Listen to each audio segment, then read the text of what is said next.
is the very first lecture which is properly on the stylistic aspects of literature. And we would discuss literary stylistics before your midterm, and after your midterm, perhaps we would discuss uh, the linguistic aspects of stylistics.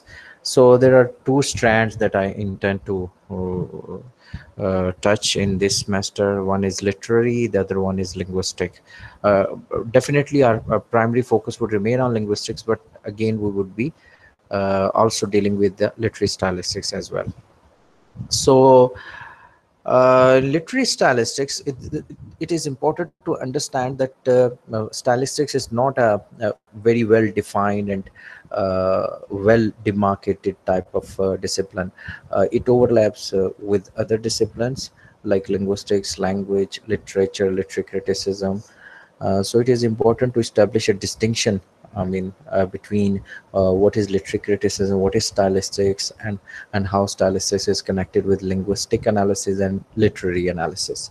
So this is the purpose of today's presentation. So first thing, what is literary stylistics? We generally know that whenever someone comes across with the word stylistics, he starts thinking about a discipline that is more closely uh, related with literature, with the study of literature, than the study of linguistics. Some people believe that it falls between literature and linguistic domains of literature and linguistics. This is to some extent this is correct, but again, most of the people believe that literary stylistics, or just the stylistics, has more to do with the literary text. So literature is actually considered as a preferred object of study in stylistics. So this could be any type of literature. It could be institutionally sanctioned literature, or it could be a non-canonical form of literature. Well, the canonical and non-canonical forms of literature, what are they? What are they? Canonical form of literature is the is literary work, is a kind of a literary work that is considered canonical or considered classical because the literary critics have identified that particular work as a classic work. For example, Macbeth, or different other plays written by Hamlet, they can be categorized as canonical literary texts. Whereas the other texts like pulp fiction, or other type of texts which don't have actually that sort of acceptability among literary critics, that those texts are considered as non-canonical form of literature. So generally stylistics is considered as a method of analysis of literary text only. But there are two issues with it. There are two caveats with it, which are identified by Paul Simpson, the book I have already shared with you. Paul Simpson is of the opinion that it is wrong to consider that only literary text is creative and innovative, and it needs to be studied. I'm reading from this second paragraph. The first is that creativity and innovation in language use should not be seen as as the exclusive reserve of the literary writing. So it's not just the literary writing that could be creative and innovative. We know that non-literary writing can also be creative and literary. In my first lecture, I perhaps gave an activity to you where you were asked to identify the creative and innovative elements in the slogans used for different advertisers, like "Dam Banaye Kaam" ya "Waves Naam Hi Kafi" or something like that. So you did that activity. If you could recall, you can see that even the non-literary language of advertisements, that is also that innovative and creative. Many forms of discourse, well, for example, advertising, journalism, popular music, even casual conversation often display a high degree of stylistic dexterity. That is to say that non-literary language is also creative and innovative. So it would be wrong to consider that only literature or the language of literature is creative and innovative. Even the language, non-literary language, is also creative and also innovative. So the second caveat is this, that it is not right to believe that that the linguistic analysis of any literary text and the linguistic analysis of any non-literary text would give us different results, because in both cases, whether we are dealing with the literary text or non-literary text, we are actually dealing with the language, the genre, the type of genre that we are dealing with. I mean, if it is a drama, if it is a poem, or if it is a newspaper article, that genre has little to do with the language. Obviously, genre affects the structure of language, but when we conduct an analysis, our focus remains on the language, on the linguistic structure. So actually, we are doing the same thing with the literary or the non-literary text.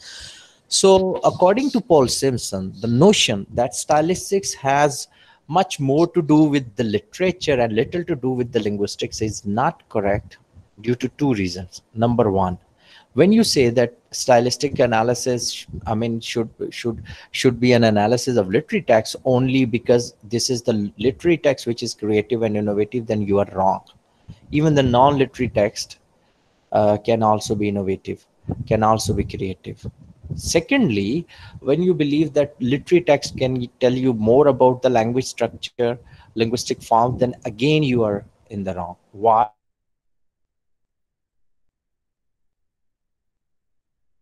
Because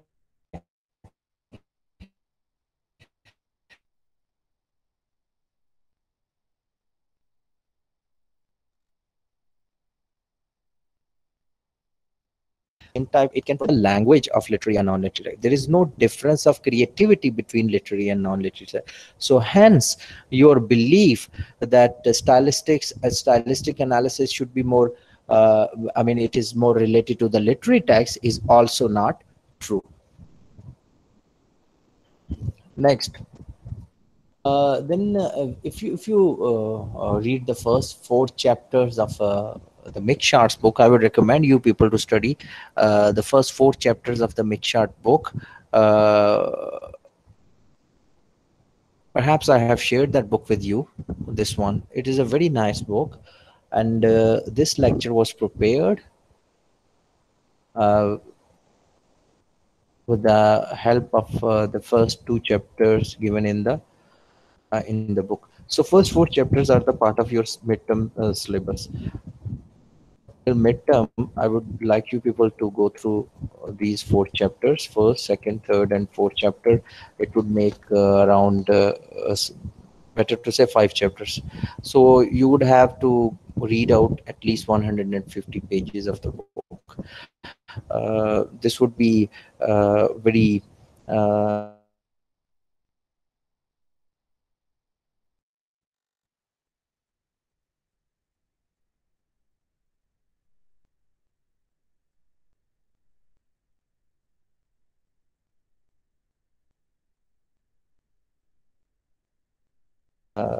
useful activity for you people if you want to understand what is literary text. Okay, it is the difference between literary stylistics and literary criticism. And he claims that both type of analysis, they deal with the description of the text, interpretation of the text, and evaluation of the text. So they are of the opinion that both type of analysis are involved in doing these three things with the text. Like they describe the text, they then interpret the text, and then they evaluate the text. But Makeshart has identified a difference. He says in degree, for literary criticism, a literary critic would be more interested in the interpretation of the text and the evaluation and judgment of the text. So literary critics, they are the judges. They try to judge the literary worth of a work. For example, they would make such claims if Macbeth's work is better than Hamlet.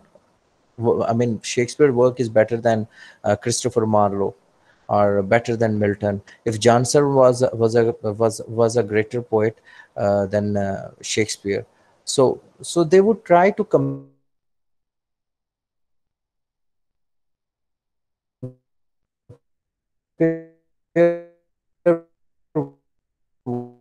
one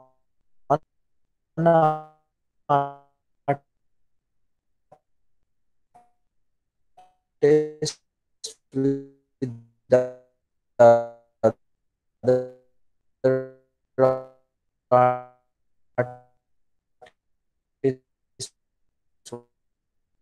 Okay,